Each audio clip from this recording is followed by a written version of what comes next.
Bismillahirrahmanirrahim. Assalamualaikum warahmatullahi wabarakatuh. Innal hamdalillah nahmaduhu wa nasta'inuhu wa nastaghfiruh wa na'udzu billahi min shururi anfusina wa min sayyiati a'malina.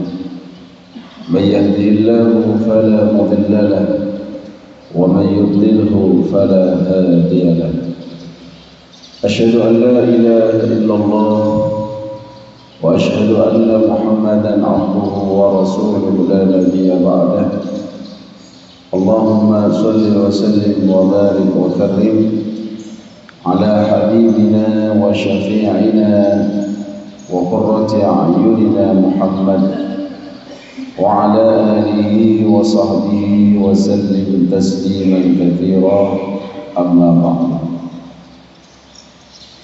نود التعلم والتعليم والإفادة والاستفادة والنفع والانتفاع لله تعالى. رب اشرح لي صدري ويسر لي أمري واحلل عقدة من لساني يفقه قولي.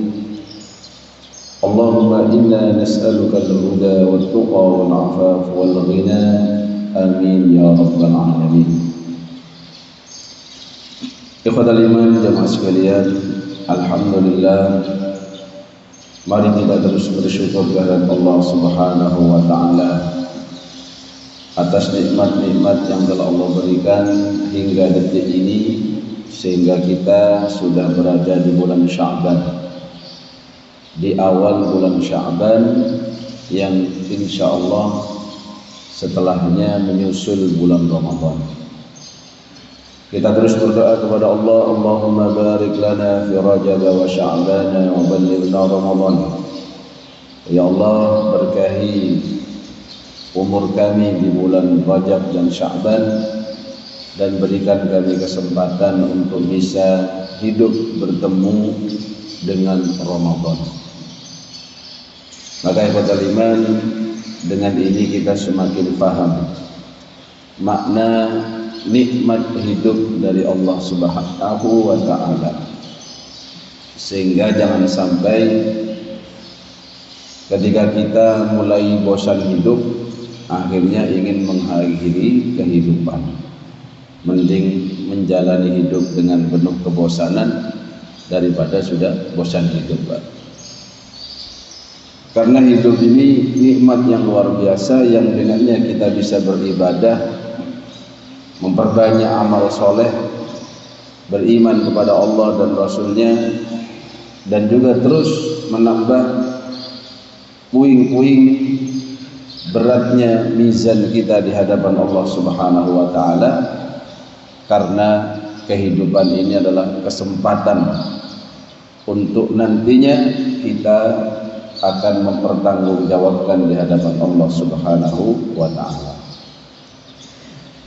Ikhwatul iman jemaah sekalian, pada kesempatan kali ini kita akan mengkaji lebih dalam mentadabburi beberapa ayat Al-Qur'an, khususnya yang ada dalam surah Yunus. Karena kalau kita melihat saat ini, khususnya di media sosial, itu mulai kembali ngetrend terkait orang-orang yang meragukan Al-Quran, mulai dari tidak pentingnya pemikiran-pemikiran yang diajukan. Contohnya, tidak perlu ngapalin Quran, tidak perlu baca Quran itu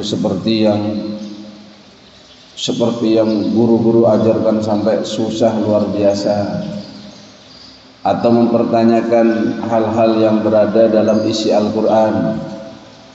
Lalu Al-Quran berusaha semuanya dilogikakan, pokoknya macam-macam, Pak, sehingga mempertanyakannya sudah melewati dari sisi keimanan. Bagi mereka yang tidak memiliki basic, tidak memiliki dasar dalam ulumul Quran, maka akan mudah terpengaruh. Contoh Pak, pemikiran-pemikiran nakal itu kalau dalam bahasa akademik itu disebut syubhat atau bahasanya itu syubah gitu. Cuman orang Indonesia kadang menyebutnya syubhat gitu ya. Syubhat itu yang membuat ragu. Tapi bahasa akademiknya biasanya syubah begitu bahasanya. Misalkan Quran ini kok tidak urut. Kenapa kok turunnya itu tidak urut? Sebagaimana kitab-kitab yang kalau kita temukan dalam satu edisi tertentu. Kemudian kenapa kok tema-temanya dalam satu surat itu bisa loncat-loncat dari sini ke sini, ke situ. Ini kok nggak sesuai dengan urutan kalau karya ilmiah begitu. Ada pengantar, ada abstrak, ada metodologi penelitian, kemudian ada isi dan pembahasan, kemudian ada kesimpulan gitu. Kemudian juga dipermasalahkan misalkan kenapa kok hanya ditulis hanya menjadi satu, kenapa kok yang lain itu tidak ditemukan lagi, kok dibakar. Wah, itu macam-macam. Dan yang paling lebih mengkhawatirkan itu ketika Al-Quran ini disamakan dengan buku-buku yang lain, sehingga seorang muslim dan mukmin sudah menganggap Al-Quran itu sama dengan majalah-majalah, sama dengan buku-buku ilmiah, atau bahkan ingin dijadikan Al-Quran itu semuanya setara dengan buku ilmiah. Maka di sini ikhwatal iman perlu kita mengenal lebih dekat agar keimanan kita kepada Allah Subhanahu wa taala disempurnakan lagi dengan keimanan kita kepada kitabullah. Kenapa demikian? Karena rukun iman yang 6 itu satu diantaranya adalah beriman kepada kitab-kitab Allah. Baik, ikhwatal iman, sebagai pemantik di sini saya akan membawakan bertadabbur kita bersama mentadabburi firman Allah Subhanahu wa taala ada dalam surah Yunus. Walaupun banyak terkait hal ini, tapi saya wakili dari ayat ke-37 hingga setidaknya ayat ke-39 atau 40. Saya bacakan, bisa disimak. A'udzu billahi minasy syaithanir rajim. Bismillahirrahmanirrahim. Wa ma kana hadzal Qur'anu an yuftara min dunillah walakin tasdiqal ladzi baina yadayhi wa tafsilal kitabi la rayba fihi min rabbil alamin. Am yaquluna iftarahu qul fa'tu bi suratin mithlihi wad'u man istata'tum min dunillahi in kuntum shadiqin. Bal kadzabu bima lam yuhitu bi'ilmihi walamma ya'tihim ta'wiluhu kadzalika kadzdzaba alladziina min qablihim fanzur kaifa kana 'aqibatul zalimin. Wa minhum man yu'minu bihi wa minhum man la yu'minu bihi wa rabbuka a'lamu bil mufsidin.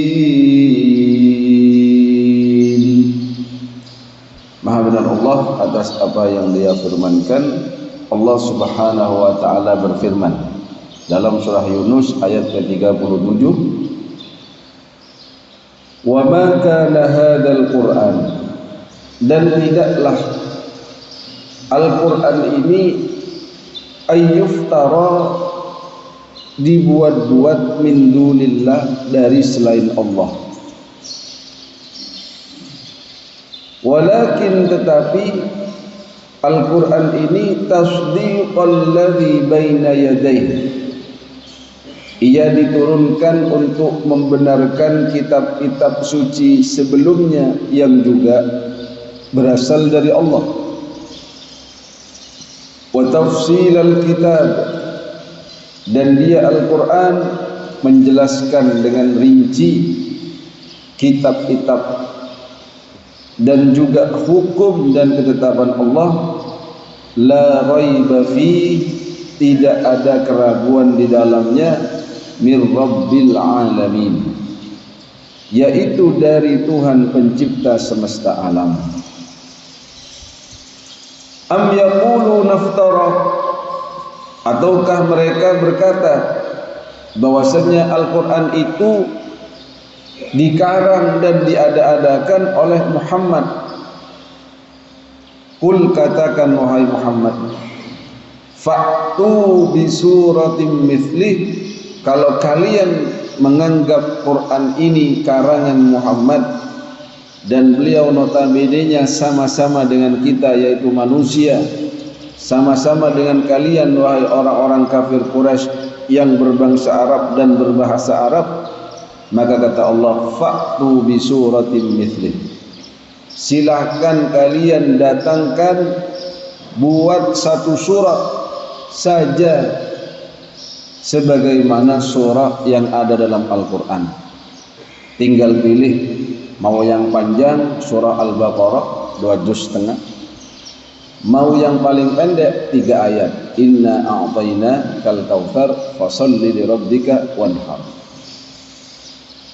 Wad'u man istata'tum, ajak siapa saja yang mampu, min dunillahi, selain Allah, untuk membuat satu surah itu, in kuntum shadiqin, jika kalian adalah orang-orang yang benar dan bisa membuktikan perkataan kalian.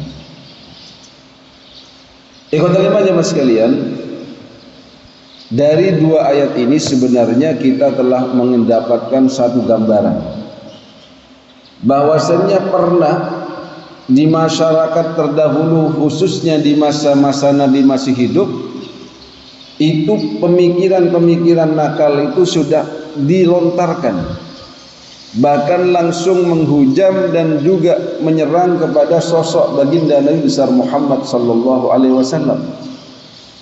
Jadi jikalau di zaman saat ini masih ada orang-orang yang demikian, entah itu yang secara ekstrim dengan membakar Al-Quran, dengan mencaci maki Al-Quran, ataupun dengan yang semi halus gitu, dengan melontarkan pemikiran-pemikiran yang ketika kita tidak mendapatkan jawaban itu, maka kita akan ragu. Akhirnya kita akan menganggap, lah nek ngono kok doae lah, kok soro-soro belajar Al-Quran, maca-maca Al-Quran, begitu. Ini tujuan akhirnya itu Pak, kalau tidak bisa menyesatkan panjenengan secara langsung, setidaknya akan membuat panjenengan ragu. Semoga kita diberikan oleh Allah iman yang lurus, iman yang kuat, dengan membentengi iman kita dengan belajar dan terus belajar. Ikhwatul iman jemaah sekalian, dulu orang Arab itu Pak memiliki kebiasaan tradisi yang menurut mereka paling luar biasa adalah berprofesi sebagai penyair, di mana bahasa mereka mencapai sastra yang sangat tinggi, sehingga setiap tahun itu ada perlombaan syair, kemudian pemenangnya nanti syairnya ditempelkan di Ka'bah, lalu dibaca oleh orang-orang yang berkunjung ke sana setiap tahun dari berbagai negara. Namun ketika Al-Quran datang, mereka ini mengakui Bahkan salah satu ujung tombak dari jubir mereka namanya Walid bin Mughirah, itu sebenarnya sudah mengakui ini apa yang disampaikan oleh Muhammad ini bukan sembarangan. Ini adalah perkataan yang luar biasa, bahkan levelnya itu di atas syu'ar, di atas syair, di atas apa-apa yang disyairkan oleh para penyair pada saat itu. Namun kembali kepada bersihnya hati, kepentingan dan juga politisasi. Ketika dia kembali kepada pemuka-pemuka orang-orang kafir Quraisy, lalu dia sebenarnya ingin menyampaikan apa adanya dan disampaikan, mereka pun menolak. Kenapa, Pak? Karena potensi atau hal yang membuat mereka tidak beriman itu ternyata bukan masalah Qur'annya, tetapi apa? Masalah kepentingan, masalah pengaruh, masalah mereka gengsi dan seterusnya. Contoh Abu Jahal.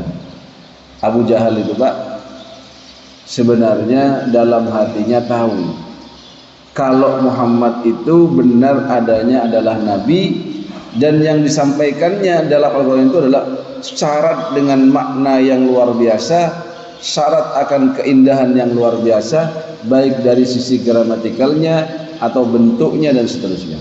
Kita saja yang biasanya tidak belajar ilmu balaghah, tidak belajar ilmu badi, ya ilmu badi, ilmu balaghah itu kan ilmu tentang apa? Bagaimana bahasa Arab itu dari sisi keindahannya. Kalau cuman benar salahnya kan belajar nahwu, sorof, ya, bagaimana ilatnya, bagaimana begini begitu. Tapi kalau sudah belajar bahkan sampai ke tingkat yang lebih tinggi, itu dia akan mengetahui. Bahkan kita yang nggak belajar pun mendengarkan Al-Quran dibaca itu dengan rima akhirnya itu sama, beberapa ayat pun sama. Kalau kof semua, kalau waw dan nun semua, rasanya itu di hati enak begitu. Apalagi yang tahu maknanya, tahu asbabun nuzulnya, tahu ayat ini diturunkan kapan, kemudian kenapa Allah turunkan, dalam kondisi apa Rasul SAW ketika menerima ayat ini, apakah menjawab pertanyaan atau menjawab suatu permasalahan dalam kaumnya. Oh, itu tambah indah lagi, seakan-akan kita itu diberikan kisah-kisah dan juga ilmu-ilmu yang baru. Maka ikhwatal iman, ketika Walid bin Mughirah itu kembali kepada para pemuka Quraisy, mereka berkata, terus gimana kita ingin mendustakan Muhammad ini? Dulu pernah disampaikan, ini ada juga dalam surah Yunus, ketika disampaikan Al-Quran, mereka mengatakan, wahai Muhammad, coba berikan Al-Quran yang lain, jangan yang ini. Kenapa, Pak? Karena isinya nggak sesuai dengan hawa nafsunya. Misalkan dalam Al-Quran itu mengajarkan tauhid, hanya menyembah kepada Allah, menyembah kepada satu Tuhan. Ternyata orang-orang kafir Quraisy itu pada saat itu sudah tercampuri keyakinan dari millatu Ibrahim Hanifah itu dengan penyembah-penyembah berhala, sehingga dia pun menyembah tidak hanya kepada satu Tuhan, tetapi berbanyak-banyak Tuhan, termasuk berhala-berhala yang jumlahnya ratusan berada di sekitar Ka'bah itu. Maka ada dalam surah Yunus ayat 15, Allah Subhanahu wa taala berfirman, wa idza tutla 'alaihim ayatuna bayyinatin qala alladhina la yarjuna liqa'ana bi qur'anin ghairi hadza aw baddil. Kalau sudah disampaikan ayat-ayat Al-Quran itu yang penuh dengan bukti-bukti kebenaran Allah, maka mereka mengatakan, orang-orang yang tidak mau bertemu dan tidak mengharap pertemuan dengan Allah itu mengatakan, I'ti bi Qur'anin ghairi hada, Muhammad kasih dong Quran yang selain itu, atau kalau bisa badilhu, ganti, isinya diganti dan ininya diganti, baru kita mau beriman. Nah, ini kan beriman kok sesuai dengan nafsu keinginannya, nggak bisa. Maka kata Allah, qul ma yakunu li an ubaddilahu min tilqa'i nafsi in attabi'u illa ma yuha ilayya inni akhafu in 'asaitu rabbi 'adzaba yaumin 'adzim. Kata Allah, katakan Muhammad, tidak boleh saya itu mengganti-ganti apa yang ada dalam Al-Quran dari nafsuku sendiri.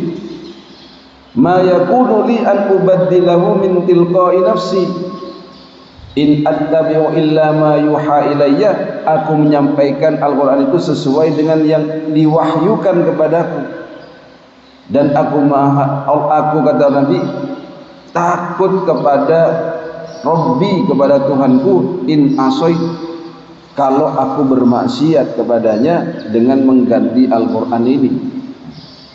Baik, dari sini ikhwatal iman kita dapatkan orang yang meragukan Al-Quran bisa karena memang dia kurang belajar Al-Quran, atau juga dikarenakan memang kedengkian yang ada dalam hatinya. Entah dia ini memang membawa misi khusus, atau dia ini disebut orientalis begitu. Walaupun dia hafal Al-Qur'annya, walaupun dia ini sudah mengkajinya, tapi dia berusaha mana kira-kira yang bisa dijadikan bahan meragukan kepada orang-orang yang mengimani, khususnya mereka yang masih awam. Akhirnya ikhwatal iman, kondisi seperti ini ternyata sudah pernah ada pada zaman Nabi. Jadi panjenengan nanti kalau seliweran lihat di medsos, di YouTube yang sekarang lagi viral-viralnya, misalkan ada seorang yang mengatakan dirinya hafal Quran tapi secara fisik tidak berhijab, kemudian tidak mau dikoreksi dalam artian jangan esensial lah dalam urusan membaca Al-Quran. Yang penting kan jangan terlalu substansial ke gimana mulutnya, gimana ininya. Yang penting esensinya saja. Itu bagus. Jadi kalam-kalam seperti itu sepertinya bagus, Pak. Tapi kalau panjenengan tidak mencermati dengan baik, bisa terjerumus juga. Misalkan begini, zaman dulu itu menghafal Quran itu memang menjadi suatu yang wow begitu. Kenapa? Karena memang mushaf tidak ada, Nabi menyampaikan langsung didengar, langsung dihafal. Wajar dong orang itu disuruh ngafal Quran tuh bagus. Tapi kalau sekarang ngapain katanya? Quran ini sudah banyak, mushaf sudah di mana-mana, di HP ada ini dan itu. Orang kalau apalagi yang malas ngafalan ya Pak ya, katanya betul juga ini. Tuh, satu. Terus tadi Quran itu esensinya petunjuk. Tidak usah terlalu soro-soro bacanya tuh harus begini, mulutnya harus begini. Esensi aja kita itu. Nah itu Pak. Itu pemikiran nakal sebenarnya Pak. Tapi kalau kita tidak sadar, kalau kita itu waktu belajar kok disalah-salahkan terus sama gurunya itu, terus apa cerdak aja salah melolong kok adik-adik bener woy. Waduh, terpengaruh dengan omongan tadi. Yang penting esensinya. Bohonglah, lah ngambil petunjuknya lemah rezeki what dot method padanya nega. Nah, nega. Itu sudah bisa sampai itu, Pak. Akhirnya malas belajar Al-Quran. Padahal ikhwatal iman, Al-Quran itu tidak hanya esensinya, tapi substansinya, cara bacanya, kemudian bagaimana dengungannya, bagaimana ikhfa'nya, semua itu harus persis kalau bisa dengan apa yang dibaca oleh Rasulullah. Kenapa demikian? Karena khusus untuk ilmu Al-Quran ini kita dianjurkan talaki dengan guru-guru kita. Talaki itu apa? Bertemu wajah dan wajah sebagaimana dulu Rasul Shallallahu Alaihi Wasallam bertemu wajah dan wajah dengan malaikat Jibril. Sehingga kalau Ramadan itu beliau disimak atau apa istilahnya tadarus kalau bahasa kitanya dengan malaikat Jibril. Itu talaki, itu bertemu wajah dan wajah. Begitu juga para sahabat ketika belajar kepada Nabi, bertemu wajah ke wajah, lalu dia pun meniru bagaimana bacaan Nabi itu. Dari sisi dengungnya, dari sisi panjang pendeknya, dari sisi itu, sehingga ada yang disebut disiplin ilmu tajwid.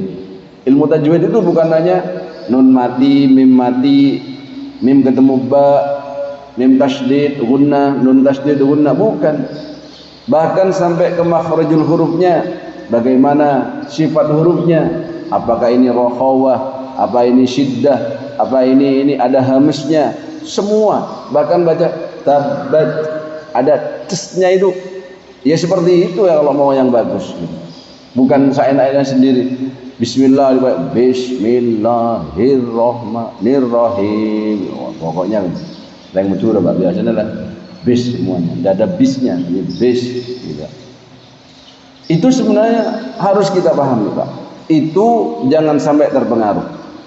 Apalagi kalau sudah masuk ke kisah-kisah yang mana kisah itu ranahnya ranah keimanan. Lah kesalahan fatalnya adalah mereka yang terlalu berpikir itu selalu harus logis. Pokoknya semuanya harus logis. Akhirnya nanti itu jadi orang ateis. Kenapa orang ateis itu kok tersesat Pak? Karena dia menuhankan akal pikirannya. Apalagi yang dia ikut aliran Marxisme. Marxisme itu pokoknya apa-apa yang dia lihat itu bukti keberadaan sesuatu itu. Pokoknya harus ada bukti konkret ketika dia menyatakan sesuatu. Dan itu tidak bisa diterapkan semuanya dalam ranah keimanan. Karena iman itu diantaranya adalah alladzina yu'minuna bil ghaib. Yang beriman itu yang bisa mengimani sesuatu yang abstrak, metafisika, yaitu gaib. Dan Allah Subhanahu wa taala masih dalam kategori gaib itu sendiri sampai nanti kita bertemu dengannya di surganya kelak. Amin Allahumma amin. Itu contoh Pak ya, pemikiran-pemikiran yang perlu kita blok termasuk kepada anak-anak kita, dijaga. Khawatirnya nantinya terpengaruh kemudian kendor semangatnya. Semangat belajar Al-Qur'annya kendor, semangat hafalannya kendor, ya, dan seterusnya dan seterusnya. Allah Subhanahu wa taala pada saat itu sudah memberikan jawaban. Jadi kan dulunya yang disebut Walid bin Mughirah itu kan jubirnya. Lalu ketika diskusikan terus bagaimana untuk mendustakan Muhammad itu. Kalau dibilang dia penyair, track recordnya bukanlah penyair. Karena kalau track record penyair itu Pak, dia punya karya-karya syair yang banyak. Kemudian dia dikenal sebagai orang-orang memang penyair. Sedangkan Nabi Muhammad sebelum dia diutus menjadi Nabi, dia tidak dikenal sebagai penyair. Kemudian kalau dibilang penyihir, katanya Walid bin Mughirah, saya tahu sihir itu seperti apa, penyihir itu seperti apa. Tidak mungkin Muhammad dikatakan sebagai penyihir gitu. Dibilang majnun, dibilang gila, ya tidak mungkin juga. Pokoknya bingung Pak. Untuk mendustakan dan menyampaikan satu dengan satu kalimat untuk bisa melemahkan Nabi Muhammad itu berat pada saat itu. Kenapa? Karena Nabi memang sebelum diutus sudah sosoknya adalah Al-Amin, sosoknya adalah yang bisa dipercaya, tidak benar dusta, dan seterusnya dan seterusnya. Jadi istilah itu Pak penting. Kalau panjenengan salah memberikan istilah, itu akan bisa mendiskreditkan sesuatu. Misalkan ya, di perang Palestina, terus panjenengan bilang, itu kemarin sudah terjadi bom bunuh diri sebanyak 5 kali dari para pejuang Palestina. Bom bunuh diri itu Pak, itu bahasanya memang disengaja dibuat oleh orang-orang musuh-musuh Islam. Sehingga orang berpikir, oh mati konyol bom bunuh diri. Nah, tapi diperangi lagi. Oh bukan, ini bukan bom bunuh diri tapi bom mati syahid. Itu beda. Bagi yang melaksanakan pun beda, orang yang melihat pun beda. Kenapa? Karena bom mati syahid gitu. Sehingga nanti dalam hukumnya juga beda. Kalau bahasanya bom bunuh diri, Wah, ini identik sama teroris, identik sama menyayangkan nafsu, menyayangkan jiwa dan seterusnya gitu, Pak. Jadi istilah itu penting ya. Dan kita jangan mengikut-ikut menyampaikan istilah kalau kita tidak memahami istilah itu. Khawatirnya istilah yang kita sampaikan itu adalah istilah yang justru ya, seakan-akan istilah itu menjatuhkan martabat kita sebagai orang Islam. Allah Subhanahu wa taala menegaskan di ayat ke-39, bal kadzabu bima lam yuhitu bi'ilmih. Mereka itu mendustakan terhadap apa-apa yang belum mereka kuasai. Mereka sudah mengatakan ini salah, ini benar, ini salah, yang ini yang benar. Kalau begini harusnya begini. Padahal dia tidak beriman. Makanya saya heran kalau ada orang itu belajar ke mana begitu, Kanada atau kemana, pokoknya di luar negeri misalkan, lalu belajar apa di sana? Tafsir Quran. Terus gurunya loh tidak beriman, gurunya itu bukan orang Islam.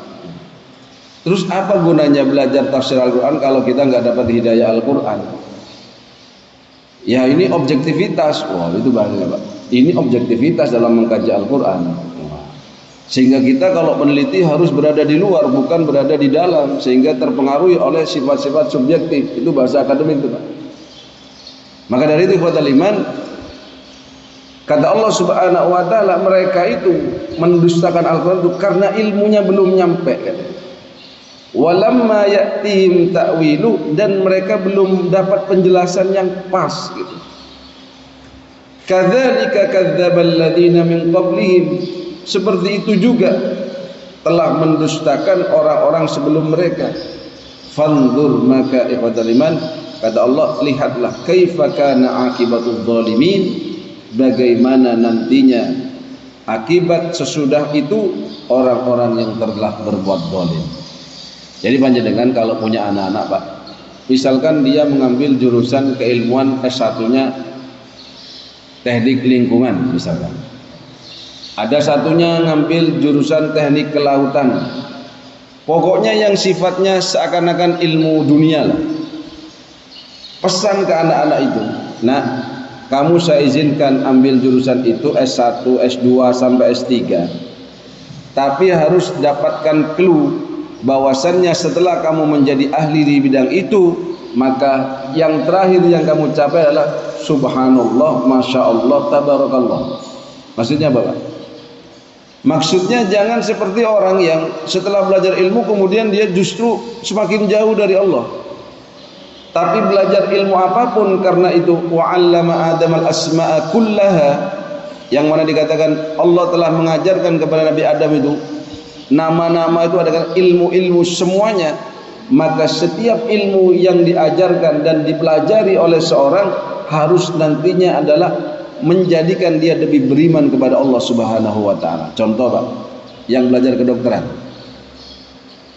Kalau dokter itu setelah belajar kemudian dia seorang muslim, lalu dia itu sudah bisa membuktikan secara teknologi bagaimana proses penciptaan manusia dengan teknologi yang secanggih ini saat ini, lalu dia baca Al-Quran. Oh, Al-Quran ini ternyata 1400 tahun sebelum ini, sebelum teknologi secanggih ini, Nabi Muhammad SAW menyampaikan dalam Al-Quran bahwasannya bagaimana Allah proses penciptaan seorang manusia itu dari sperma menjadi gumpalan darah itu menjadi gumpalan daging, dan terus sampai itu waktunya pun dijelaskan. Maka seharusnya dia itu semakin apa? Bertambah keimanannya kepada Allah. Subhanallah, masya Allah. Jadi Pak, peneliti itu, Pak, kalau dia benar-benar objektif, tidak ada subjektivitas yang tinggi, bahasanya itu tidak ada kepentingan dalam penelitiannya, dan dia punya nilai keimanan, insya Allah tambah bagus imannya kepada Allah. Maka tidak ajal ya, ada peneliti yang meneliti laut. Ketika dia teliti laut, kemudian dia mendapatkan hal-hal yang luar biasa menurut dia dalam penelitiannya, kemudian ternyata mengkaji Al-Quran disinkronkan dengan Al-Quran, ternyata ada di Al-Quran itu. Misalkan yang ada dalam marajal bahraini yaltaqiyan fihi barzakhun la yabghiyan. Al-Quran itu sudah berbicara tentang air itu yang tidak bisa menyatu. Ada air tawar, air asin gitu, tidak bisa menyatu. Seakan-akan ada sekat di antara keduanya. Maka peneliti ini akan meneliti itu dan ternyata ada dalam Al-Quran. Bahkan ada yang masuk Islam itu karena setelah meneliti laut, kemudian dia bertanya kepada ahli sirah, pernahkah nabimu itu berlayar? Dalam sirah Nabawi itu, pernahkah nabimu itu mungkin nyelam ke laut kemudian meneliti laut? Ya dalam sirah tidak ada nabi itu perjalanannya ya dari Mekah ke Taif dakwah, itu gurun pasir semua. Dari Mekah ke Madinah itu pun lewat pesisir pantai, bukan masuk ke dalam pantainya. Akhirnya orang tersebut masuk Islam. Kenapa demikian? Katanya, oh berarti apa yang disampaikan oleh Muhammad benar-benar dari Allah Subhanahu wa ta'ala, dari Tuhannya. Tidak mungkin dia mengarang-arang sendiri, apalagi apa yang disampaikan itu fakta realitanya terjadi.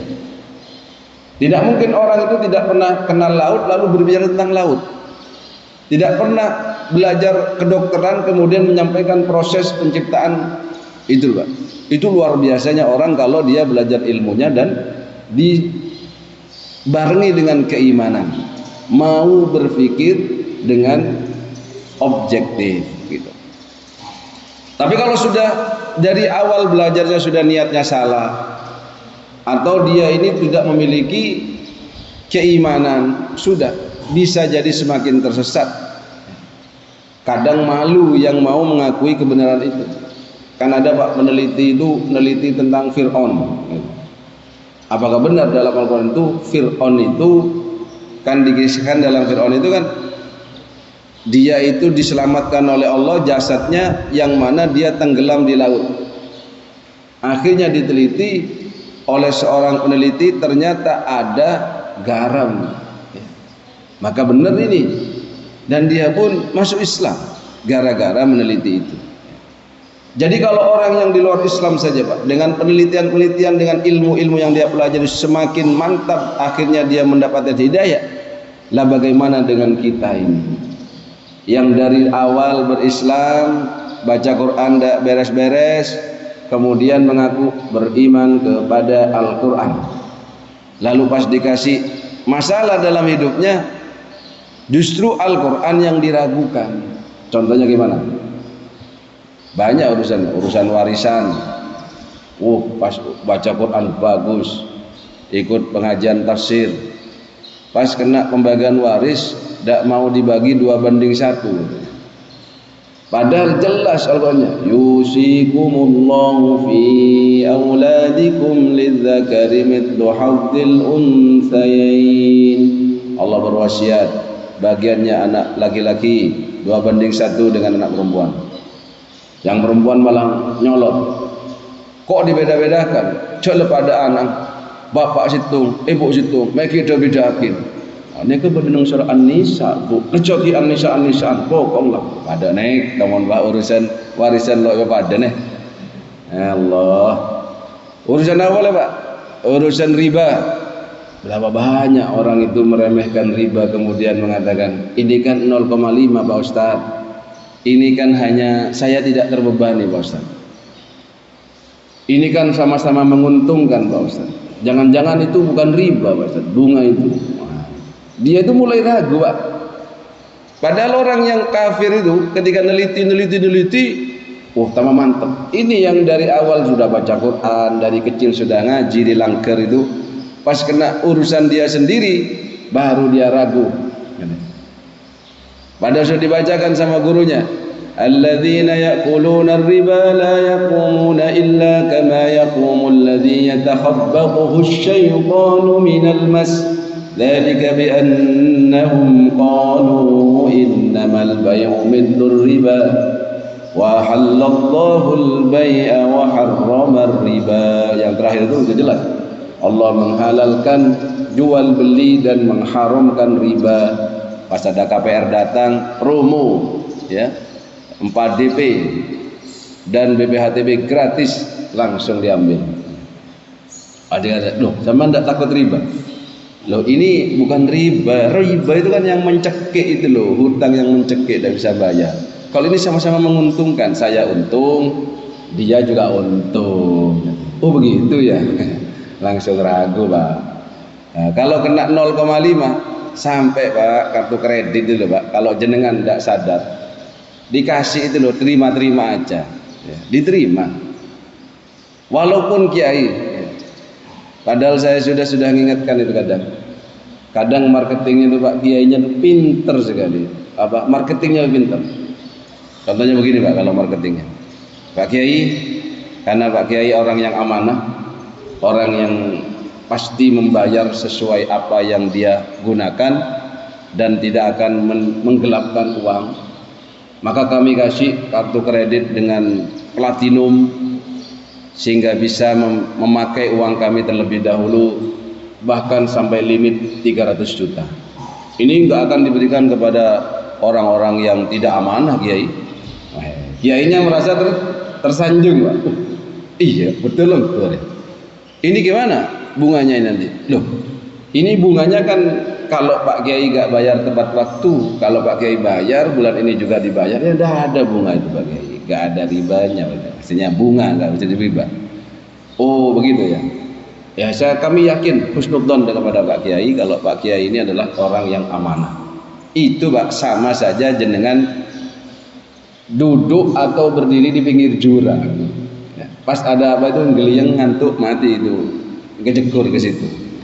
Akhirnya diterima. Terima kasih Anda sudah berhusnudzon kepada saya dan saya tidak akan menyanyiakan kepercayaan Anda. Masya Allah. Itu kayaknya bagus Pak. Itu yang harus kita waspadai. Banyak hal itu betul Pak. Jadi ikhwatal iman yang sekalian, mendusta Al-Quran itu jangan hanya seperti orang kafir dulu. Tingkat yang mendustakan Al-Quran yang remeh, yang halus, yang tidak sadar itu, ya modelnya banyak sekarang itu Pak.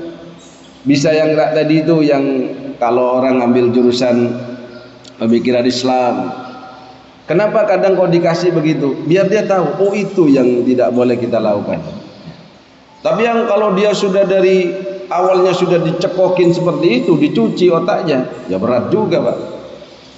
Jadi kalau urusan debat begitu, itu Prof kan seorang istri harus taat pada suami. Kata siapa? Ya kata ini harus taat kepada Allah gitu. Bukan pada suami gitu. Itu ikhwatul iman, kalau kita tidak kuat basicnya, itu sebenarnya kan training.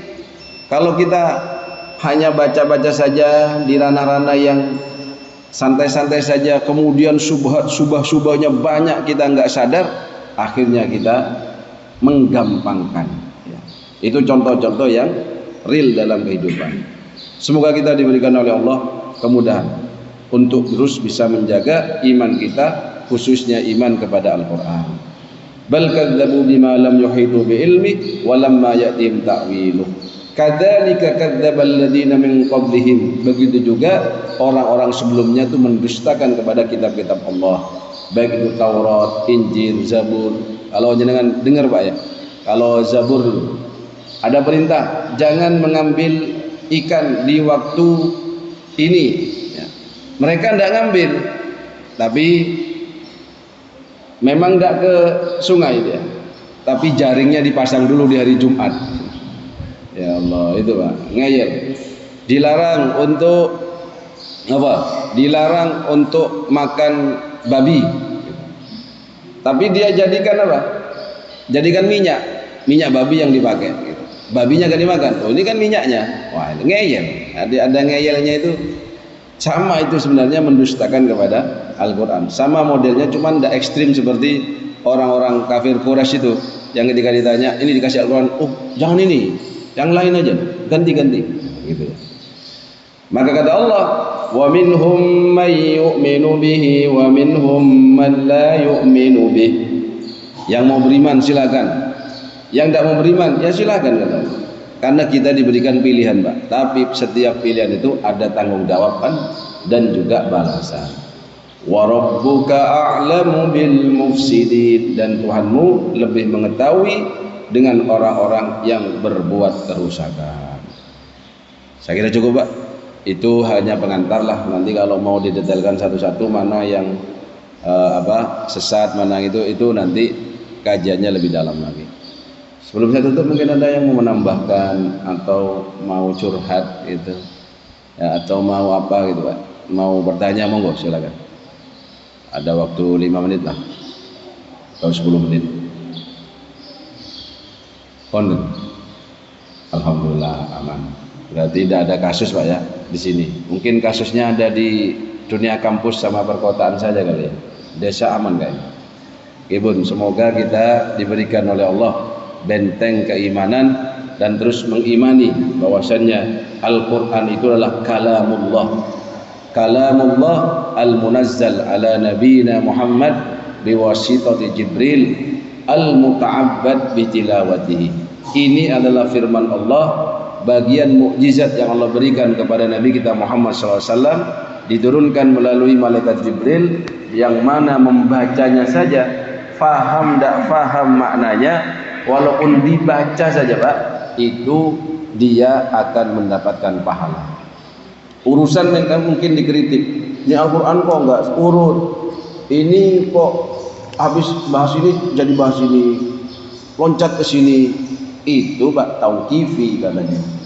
Orang beriman itu ada ranah keimanan. Kalau kata Nabi begini, ya sudah begitu. Setelah ini urutannya ini, ya sudah begitu. Sami'na wa ata'na. Urusan kita ini tidak cocok, itu bukan urusan kita. Kenapa? Karena ini bukan milik kita. Ini justru kalamullah yang mana diturunkan sebagai petunjuk dan pedoman hidup kita.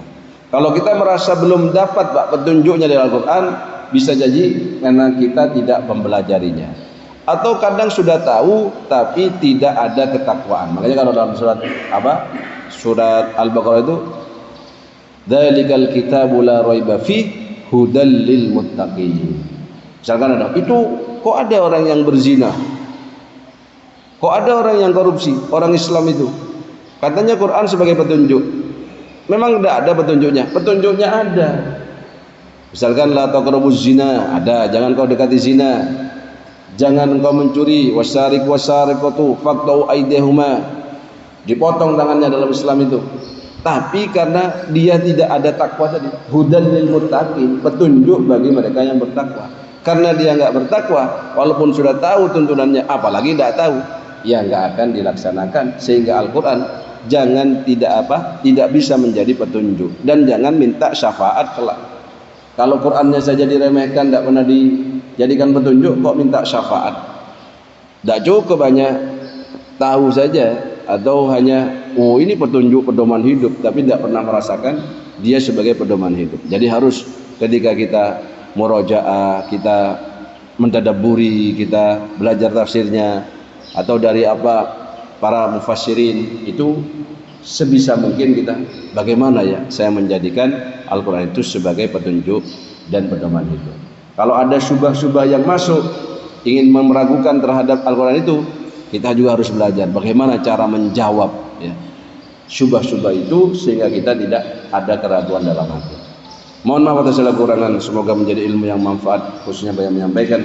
Subhanakallahumma wa bihamdika asyhadu an la ilaha illa anta nastaghfiruka wa natubu ilaik. Assalamualaikum warahmatullahi wabarakatuh.